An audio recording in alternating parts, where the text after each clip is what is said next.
Hai dan selamat datang kepada semua pengurus baru. Memang teruja betul rasanya dapat bersama anda semua hari ini. Dalam sesi kupasan kita kali ini, kita akan membongkar rahsia dan mekanik teras kepimpinan.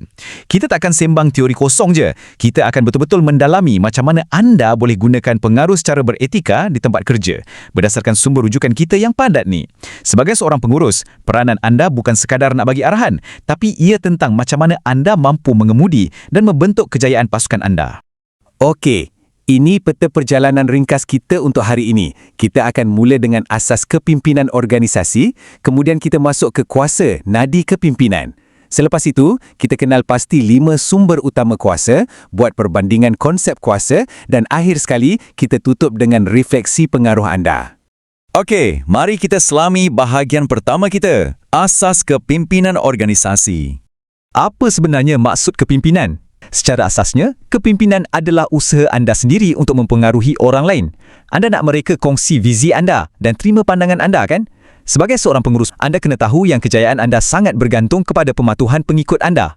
Kalau usaha anda ni berjaya, pasukan anda akan ikut arah tuju yang anda tetapkan tu dengan rela hati tanpa perlu dipaksa-paksa. Dan ini sangat cemerlang dalam menggambarkan rantaiannya. Cuba fikirkan satu matlamat utama syarikat anda sekarang. Macam mana anda nak capai benda tu?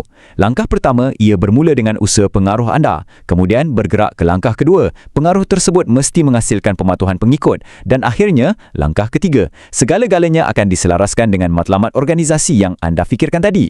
Di sinilah terletaknya nilai sebenar anda, meyakinkan pasukan anda untuk mengejar matlamat yang sama dengan syarikat. Kita beralih ke bahagian 2, kuasa, nadi kepimpinan.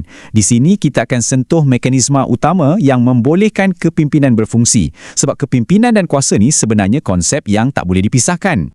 Jadi, mari kita definisikan kuasa. Kuasa ini adalah satu elemen inherent atau alat yang sangat penting yang membolehkan anda mempengaruhi dan mengawal pasukan anda secara efektif. Termasuklah ketika anda perlu buat keputusan-keputusan yang kritikal. Anggaplah kuasa ini sebagai tenaga atau nadi yang menghidupkan enjin pasukan anda. Tanpa nadi ini, pengaruh tu tak akan wujud. Seterusnya, bahagian 3. Memang sangat menarik apabila kita lihat rangka kerja yang digariskan oleh saintis sosial tentang 5 sumber utama kuasa yang boleh digunakan oleh seorang pengurus. Terdapat 5 jenis kuasa yang boleh dijadikan rujukan utama anda. Pertama, kuasa rujukan. Ini tentang ciri pribadi dan integriti anda. Orang ikut anda sebab mereka secara semula jadi hormat dan suka pada anda. Kedua, kuasa kepakaran. Contohnya macam pakar kardiologi. Beliau mengetuai unit sebab hospital iktiraf ilmu mendalamnya dan staf tak persoalkan arahannya. Ketiga, kuasa sah. Ini datang automatik dari jawatan formal anda dalam organisasi macam seorang pengurus pemasaran. Keempat, kuasa ganjaran, penggunaan insentif. Dan kelima, kuasa paksaan, iaitu memaksa pematuhan melalui hukuman. Sekarang apa yang sangat menarik tentang perkara ini adalah macam mana pengurus boleh guna insentif yang spesifik ni. Kalau anda nak tingkatkan produktiviti langkah demi langkah, gunakanlah alat-alat ini. Kenaikan gaji, bonus prestasi atau kenaikan pangkat. Berikan ganjaran ini kepada staf yang betul-betul patuh pada arahan dan tunjuk prestasi cemerlang. Ini adalah cara yang sangat efektif, positif dan paling penting, ia membina semangat pasukan. Okey, mari kita masuk ke bahagian 4, perbandingan konsep kuasa. Kita perlu faham nuansa atau perbezaan halus antara alat-alat pengaruh ni. Jadi, kita bandingkan karisma dan pengetahuan pakar. Kuasa rujukan ni sangat penting untuk bina kepercayaan secara semula jadi, khususnya untuk eksekutif kanan, integriti pribadi anda yang membina pengaruh di seluruh organisasi. Dan ia sangat berguna untuk selesaikan konflik sebab orang dah sedia percaya pada anda. Sebaliknya, kuasa kepakaran pula sangat khusus. Staf akan patuh sebab kemahiran teknikal anda, tapi kena ingat, kuasa ini terhad hanya dalam bidang kepakaran anda sahaja. Seterusnya, kita tengok pula perbezaan antara jawatan formal dan kuasa paksaan.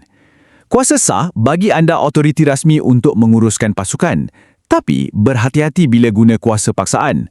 Menggunakan ancaman atau tindakan punitif ni memang pendekatan yang kasar. Ia mungkin berkesan sekejap, tapi kalau anda asyik bergantung kepadanya, ia boleh hancurkan semangat dan moral pasukan dari semasa ke semasa. Dan akhirnya, kita sampai ke bahagian 5, refleksi pengaruh anda. Saya nak cabar anda untuk lihat ke dalam diri sejenak.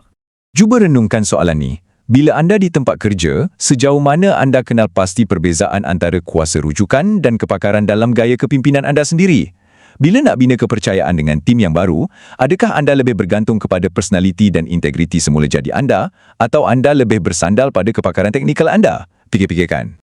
Sebagai penutup, fikirkan persoalan ini dengan kelima-lima sumber kuasa tadi. Apakah kaedah khusus yang akan anda amalkan untuk pimpin pasukan anda? Pemimpin yang hebat tak sekadar tahu pasal kuasa, tapi mereka tahu mengadunnya secara beretika demi mencapai matlamat organisasi. Semoga kupasan kita hari ini beri anda alat dan perspektif yang lebih tajam. Selamat memimpin dan pastikan anda jadi pengaruh yang positif untuk syarikat.